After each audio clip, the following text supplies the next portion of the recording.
tous et bienvenue dans cette somptueuse salle où on n'est pas assez nombreux pour la remplir, mais on est assez nombreux pour échanger ensemble.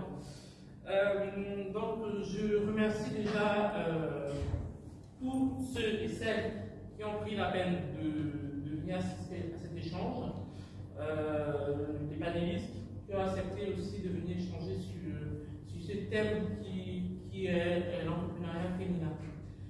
Je vais vous présenter notre association et je vais vous présenter également ses objectifs et ses perspectives, et ainsi que les actions que nous avons déjà que nous avons menées soit à Nantes ou alors à l'étranger. Donc l'association Asprobir, comme vous voyez, c'est l'association pour la promotion des bibliothèques rurales. L'objectif premier en fait de cette association est de créer et aménager des espaces de lecture en Afrique. Depuis 4 ans, nous avons étendu justement nos actions, nos actions sur la partie sociale et culturelle, notamment envers les femmes et les enfants, et aussi par l'organisation d'un festival littéraire qui s'appelle le Brunch littéraire et le Festival des littératures africaines à Nantes, qui a lieu depuis 6 ans déjà, et cette année on aura la 7e édition. Concernant les actions que nous menons, donc vu les objectifs, nous menons des actions de création et d'aménagement des espaces de lecture, l'organisation des activités de lecture, écriture dans des établissements scolaires en Afrique, mais aussi ici à Nantes, où on a souvent eu très souvent eu des ateliers de lecture et écriture avec soit des personnes bénévoles qui ont bien voulu présenter justement ces activités-là. Les activités envers les femmes et les enfants, comme je vous disais tout à l'heure, on est parti sur la partie vraiment sociale, parce qu'on sait que les femmes et les enfants sont des personnes vulnérables dans notre société. Et nous avons demandé il y a quelques années justement à Brigitte Desroses de nous accompagner dans cette partie-là. Et sur cette partie-là, nous avons également eu une collecte de protection hygiénique et de produits hygiéniques où nous avons fait un don à la maison d'arrêt des femmes de Nantes en 2020, c'est ça, et nous comptons justement continuer des actions dans la maison d'arrêt des femmes de Nantes. La situation sanitaire faisant, ça ralentit un peu nos actions, mais on reste en contact avec cette maison-là, parce qu'on a été très bien accueillis là-bas. Et je vous invite aussi à nous rejoindre, surtout, pour qu'on puisse ensemble justement continuer à mener ce type d'action sur la ville de Nantes. Nous avons donc aussi, comme je vous disais, des actions, un festival littéraire. Bon, je ne veux pas vous inviter avec ça aujourd'hui, parce que ce n'est pas le sujet, mais vous allez voir, et là, Brunch littéraire et Association Asprobir peuvent être sur notre idée-là. Depuis 4 ans qu'on organise ce 8 mars, la Journée internationale des droits de la femme. Je rappelle toujours que c'est un moment pour moi très personnel, parce que ma mère, elle était née le 8 mars, et ma mère était une femme dynamique, indépendante, qui a su vraiment nous donner cette envie d'entreprendre, même si je ne l'ai pas encore fait. Je sais que je suis une entrepreneur dans ma tête en fait. Même si je ne suis pas encore la businesswoman que j'espère. Donc je sais que je suis une entrepreneur dans ma tête, parce qu'elle a su en fait nous mettre à l'abri en créant justement ce patrimoine-là par ces petites entreprises, en plus de son travail qu'elle avait, de fonctionnaire qu'elle avait. Elle a pu entreprendre quelques petites choses pour pouvoir justement nous mettre à l'abri du besoin. Je ne vais pas être long, je sais qu'il y a été long, je vais un peu. Je vais vous introduire Brigitte Desroses, qui a accepté une fois de plus d'être la marraine de cet événement. Tu n'as pas vraiment demandé.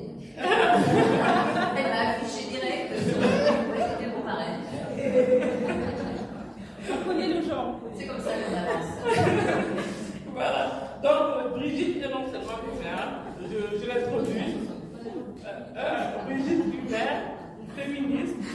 ans, une élue et désormais l'auteur d'un livre qui s'appelle Un chemin de femme que je vous invite à lire parce que vous allez connaître Brigitte en long, en large et en hauteur et en voilà.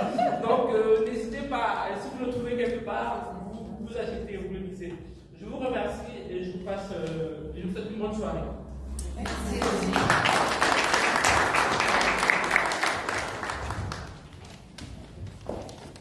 Alors, je vais commencer mon propos d'abord pour un hommage aux femmes ukrainiennes qui sont sous les bombes russes actuellement ou parties se réfugier dans l'urgence avec leurs enfants sous le bras. Et pour moi, c'est vraiment une situation extrêmement douloureuse. Je voulais avoir une pensée vraiment affectueuse pour toutes ces femmes ce soir. Montrons-leur que la solidarité, que la sororité internationale n'est pas un amour. Ce matin sur France Culture, la présidente de la Géorgie, peut-être certains l'ont entendu, elle aussi d'ailleurs sous la menace d'annexion, annonçait qu'elle allait rassembler toutes les plus grandes femmes inspirantes, tant dans le domaine politique, économique et culturel, pour voir comment construire ensemble une paix durable. Et ça, je trouve qu'il fait, au soir de ce 8 mars, cette journée internationale des droits des femmes, il fallait absolument en parler. Mais revenons à notre propos. Nous voici réunis ce soir pour célébrer les femmes inspirantes, celles qui entreprennent. L'entrepreneuriat au féminin tend chaque année à se développer et à se renforcer en France, même si la parité dans cet entrepreneuriat français reste encore un enjeu de taille. 28% seulement de création d'entreprises au féminin versus 48% aux USA. Vous voyez, on a encore du travail à faire. Quelques constats que je donne de façon un peu provocante pour introduire le débat. Les femmes subissent des freins et rencontrent des obstacles face aux préjugés et aux stéréotypes de genre.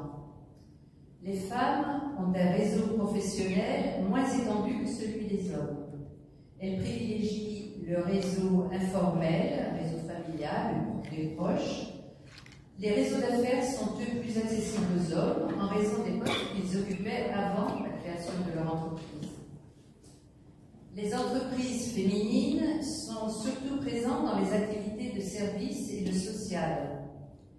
Comparées aux entreprises masculines, elles sont de plus petite taille en termes de salariat, plus jeunes et détiennent moins de liquidités.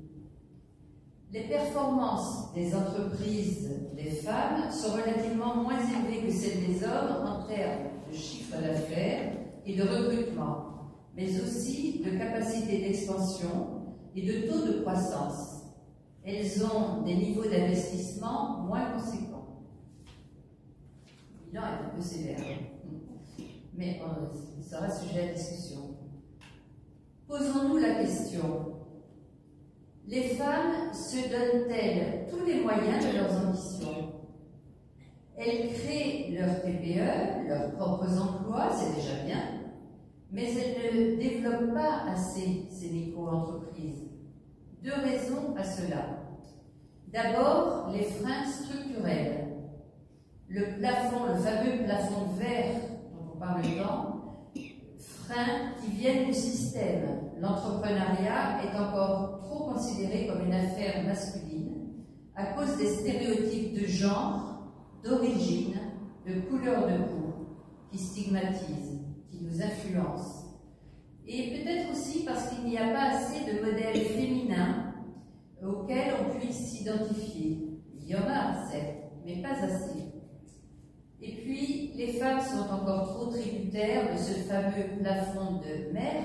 Avant de parler du plafond de verre, on peut aussi parler du plafond de mer, qui fait qu'elles ploient sous la charge mentale qui leur incombe, encore trop souvent dans l'éducation des enfants et dans la gestion de la logistique de la maison.